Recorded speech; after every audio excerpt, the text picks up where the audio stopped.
اور آ کر کہتا حضور کئی وقت سے مارکش ہوں، کئی وقت سے بھوکا ہوں، کئی وقت سے پیاسا ہوں، حضور میری امداد کر دیجیے۔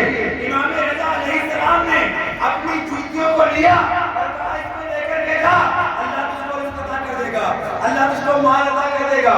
جوتیوں کو سر پہ لاتا، راستے میں ایک وقت کا بادشاہ ملا، کہاں جا رہے ہو؟ کہا امام رضا کی جوتیاں لے کر کے جا رہا ہوں۔ کہا مجھے دے دو، کہا قیمت لگے گی۔ کتنی قیمت؟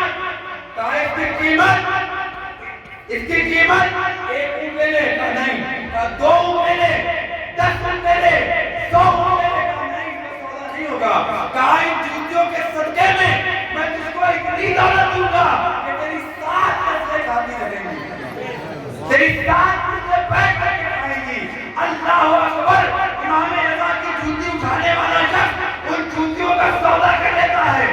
وقت کا بادشاہ ایک پل میں اللہ کا ولی معروف کرشی بن جاتا ہے، ایک فقیر جوتیوں کے صدقے میں توجہ ہو جاتا ہے بادشاہ کو۔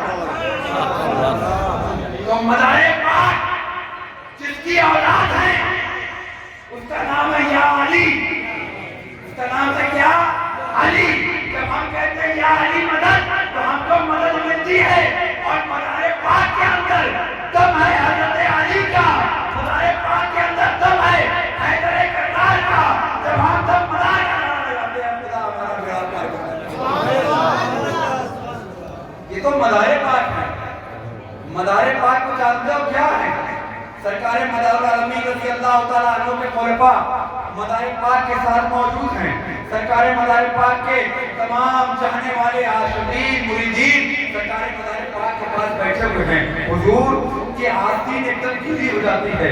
سرکار مدار پاک کے مریدوں نے، آپ کے چاہنے والوں نے، آپ کے خلفاء نے پوچھا حضور یہ آپ کی آستین کیسے گیلی ہو گئی؟ سرکار مدار پاک نے کہا چند دنوں کے بعد اس کا پتہ چل جائے گا۔ کچھ دن کے بعد ایک قافلہ آتا ہے۔ سرکار مدار پاک نے کہا اپنے سفر کا حال بتاؤ۔ سفر کا حال بتانا شروع کیا۔ کہا میں سمندر میں تھا، کشتی ڈوبنے لگی۔ جب کشتی ڈوبنے لگی تو ہم نے کہا دم مدار، دم مدار، کیسے کہا دم مدار؟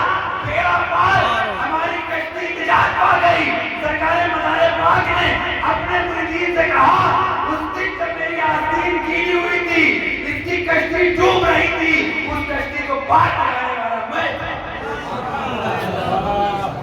مدار پاک سرکار اس در پہ جب آتے ہو نا ادب و احترام کے ساتھ آیا کرو۔ اس در سے بڑے بڑے بادشاہوں کو ملا ہے۔ یہ وہ در ہے جس در سے سرکار شیخ عبد القادر جیلانی رضی اللہ تعالیٰ عنہ کو فیضان ملا۔ یہ وہ در ہے جس در سے مخدوم اشرف سمنانی کو فیضان ملا۔ یہ وہ در ہے جس در سے صابر پاک کو فیضان ملا، جس در سے والد دیوا کو فیضان ملا۔ آج علماء اہل سنت میں بڑا مقام رکھنے والی ایک شخصیت ہے جس کو مولانا عبید اللہ فاضلی کہا جاتا ہے۔ اس لیے مولانا شعیب بقائی صاحب نے پوچھا کہ سرکار مدار پاک کا مقام مرتبہ کیا ہے؟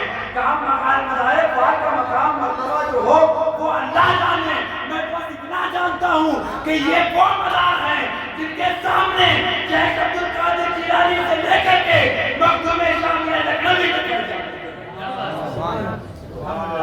شیخ عبد القادر جیلانی سے لے کر کے حضرت مخدوم شامیہ لکھنوی تک نے جس نے فیضان اٹھایا ہوئے ذات کا نام سرکار مدار العالمین۔ مدار پاک کسی عام ہستی کا نام نہیں، مدار پاک تو اس شخصیت کا نام ہے کہ جس در پر آنے والی یہ میلہ چل رہا ہے نا، اس میلے میں اب سے چند سال قبل 3 یا 4 5 سال لاک ڈاؤن سے پہلے بہت زیادہ مجمع اکٹھا ہو گیا، اور یہ جب ڈھال پڑتی ہے ڈھال کے اوپر ایک بچہ دب جاتا ہے، ایک بچہ دب جاتا ہے، دب کر کے مر جاتا ہے۔ ماں کا اکلوتا بیٹا تھا، اپنی گود میں اٹھایا، مدار پاک کی چوکھٹ پہ لا کر کے رکھ دیا۔ رکھنے کے بعد کہنے لگی سرکار زندہ تھا مدار، میرا اکلوتا سہارا تھا، آپ کے سہارے پر اس کو لے کر کے آئی تھی، آپ کے در پر میری اولاد زندہ ہے، مجھ پر کیا بھیجے گی؟ رونے لگی۔ سرکار مدار پاک کے پاس، سرکار مدار پاک کے در پر روتی جاتی ہے، میرے مدار کا کرم ہوتا ہے، اللہ تبارک و تعالیٰ اس بچے کو زندگی ہے۔